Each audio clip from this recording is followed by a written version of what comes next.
Hello friends, मैं परी आपका स्वागत करती हूँ अपने चैनल ए टू जेड मज़ा परी में। तो आज मैं आपको बताने वाली हूँ स्वामी विवेकानंद जी के जीवन से जुड़े दो रोचक प्रसंग। स्वामी विवेकानंद जी का जन्म 12 जनवरी 1863 को हुआ था और हम हर वर्ष 12 जनवरी को ही राष्ट्रीय युवा दिवस के रूप में मनाते हैं।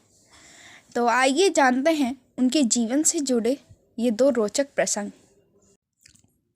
पहला, एक बार एक आदमी ने पूछा कि स्वामी जी ये सब वेदांत वगैरह तो ठीक है, पर एक बात नहीं समझ में आई। तो स्वामी जी ने पूछा कि क्या बात है। तो उसने कहा कि आखिर माँ को महापूज्य क्यों कहा जाता है। इस पर स्वामी जी ने कहा कि तुम्हें इसका उत्तर मिलेगा और बराबर मिलेगा जवाब इसका। उसके बाद स्वामी जी ने कहा कि तुम एक काम करो, तुम एक सेर भर का पत्थर ले आओ और जब पत्थर लाना तो उसे बांध के अपने पेट पर लगा लेना। फिर उसने पत्थर मंगवाया और उसे पेट पर बांध कर लगा लिया। और फिर स्वामी जी ने कहा कि इस पत्थर को तुम ऐसे ही लगाए रहना पूरे दिन और कल आना। उसके बाद पूरे दिन की कौन कहे, शाम तक ही भाई साहब की हालत ख़राब हो गई। और उसके बाद वो तुरंत ही दौड़े दौड़े स्वामी जी के पास आए। उन्होंने कहा, एक तो आपने उत्तर बताया नहीं और उस पर से ये गुम्बा अलग लाद दिया। इस पर स्वामी जी ने कहा कि तुम्हें अब समझ में आया कि माँ को महापूज्य क्यों कहते हैं, क्योंकि वो ऐसे ही 9 महीने बच्चे को अपने कैरी करती है। तो देखिए स्वामी जी ने कितनी अच्छी तरीके से समझाया ना उस आदमी को। आइए अब बढ़ते हैं अगले प्रसंग की ओर। दूसरा, स्वामी विवेकानंद जी की गुरु भक्ति और साधना से प्रसन्न हो उनके गुरु स्वामी रामकृष्ण परमहंस ने उन्हें संपूर्ण विश्व में सनातन धर्म का प्रचार करने हेतु आशीर्वाद दिया। परंतु गुरु का आदेश था कि माँ यानी स्वामी जी की पत्नी से आशीर्वाद लेकर ही इस कार्य हेतु निकलें।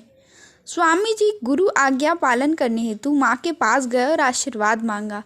माँ ने कहा, इतनी शीघ्रता क्यों, 2-4 दिवस रुक जाओ तब जाना। स्वामी जी माँ की आज्ञा का पालन करने हेतु रुक गए। तीसरे दिवस माँ ने स्वामी जी से चाकू लाने के लिए कहा, क्योंकि उन्हें कोई फल काटना था। स्वामी जी ने माँ को चाकू लाकर दिया। माँ ने आशीर्वाद देते हुए कहा, जा तू यशस्वी होगा, तेरे मिशन में तेरा प्रकाश चारों ओर प्रसारित होगा। अचानक माँ के मुख से आशीर्वाद के बोल सुन स्वामी जी ने माँ से कहा, अचानक ही आशीर्वाद दे दिया आपने, कुछ विशेष बात है क्या? माँ ने कहा, हाँ, मैं तुम्हारी अंतिम परीक्षा लेना चाहती थी और तुम उसमें सफल हो गए हो। तुमने जिस प्रकार चाकू के हैंडल को मेरी ओर और चाकू की धार वाले भाग को अपनी ओर रखा और मुझे चाकू दिया, उसी से मैं समझ गई कि तुम अब समष्टि साधना के लिए तैयार हो गए हो। जब किसी की प्रवृत्ति में यह वृत्ति आ जाए कि जिससे सामने वाले को कष्ट हो तो उसे अपनी ओर कर ले और जिससे सामने वाले को सुविधा हो वह उसकी ओर कर दे, ऐसे प्रवृत्ति के त्यागी व्यक्ति ही समाज का उद्धार कर सकता है और उन्हें भी यश प्राप्त होता है। यह कहकर माँ ने अपना आशीर्वाद भरा हाथ स्वामी विवेकानंद जी के सिर पर रख दिया। तो आपने देखा कि ऐसे महान थे स्वामी विवेकानंद जी। आशा करते हैं कि आपने इस वीडियो से बहुत कुछ सीख कर लिया होगा और आपने क्या सीखा इस वीडियो से वो कमेंट बॉक्स में हमें लिख कर बताएं। वीडियो पसंद आई हो तो लाइक करें, चैनल सब्सक्राइब करें और बेल आइकन पर क्लिक ज़रूर करें। Thank you.